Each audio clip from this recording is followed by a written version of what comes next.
તો આ સાથે TV9 સંવાદદાતા દેવેન ચિત્તે જોડાઈ ગયા છે। દેવેન, અલ્પેશ કથિરિયાને લઈને અત્યારે પોલીસ એલર્ટ છે, પણ સવાલ એ કે તેની ધરપકડ ક્યારે, પોલીસ કઈ દિશામાં અત્યારે કાર્યવાહી કરી રહી છે?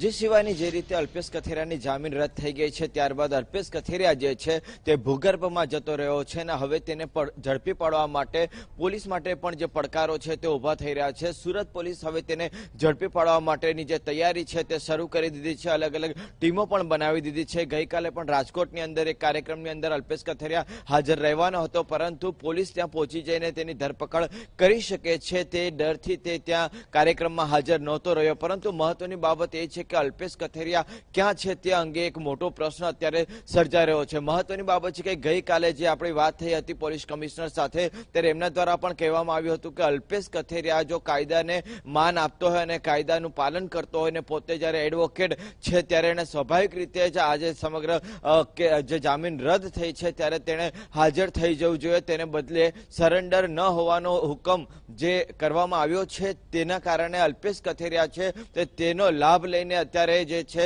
એ પોલીસથી દૂર ભાગી રહ્યો છે। અને આજે જ્યારે તેમના વકીલ સાથે અમારી વાત થઈ છે તે પ્રમાણે જે નકલ છે, જે હુકમ કરવામાં આવ્યો છે તે નકલ આજે બપોર સુધી જે છે તે તેમના જે એડવોકેટ છે તેમની પાસે મળી જશે અને આવતીકાલે જે હાઈકોર્ટ છે, હાઈકોર્ટ ખાતે આજે જમીન છે તે રાબેતા મુજબ એને મંજૂર કરી દેવામાં આવે એ પ્રકારની જે માંગ છે તે કરવામાં આવશે। પરંતુ મહત્વની બાબત એ છે કે અલ્પેશ કથિરિયાએ જે પ્રકારનું વર્તન પોલીસ દ્વારા કરવામાં આવ્યું હતું તેને કારણે સમાજમાં પણ જે તેની છાપ છે તે ખૂબ જ ખરાબ રીતે ઉપસી છે। જે રીતે ગાળો જાહેરમાં તે બોલ્યો હતો અને પોલીસ અધિકારીઓને જે બેફામ રીતે ગેરવર્તણૂક તેના અલગ અલગ પોલીસ સ્ટેશનોમાં કર્યું છે। હાર્દિક પટેલ બાદ સૌથી સ્વચ્છ ચહેરા તરીકે જે અલ્પેશ કથિરિયાને જોવામાં આવી રહ્યો હતો તેના ઉપર પણ હવે એક મોટો પ્રશ્ન જે છે તે સર્જાઈ રહ્યો છે, કારણ કે અલ્પેશ કથિરિયા પાસે જે સુરતના લોકોની જે લાગણી હતી કે જે પ્રકારનો વ્યવહાર અને જે પ્રકારના મોટા સમાજમાંથી તે આવે છે અને પાટીદાર વર્ગ જે પ્રકારે તેને માન આપી રહ્યું છે તેનાથી ખૂબ જ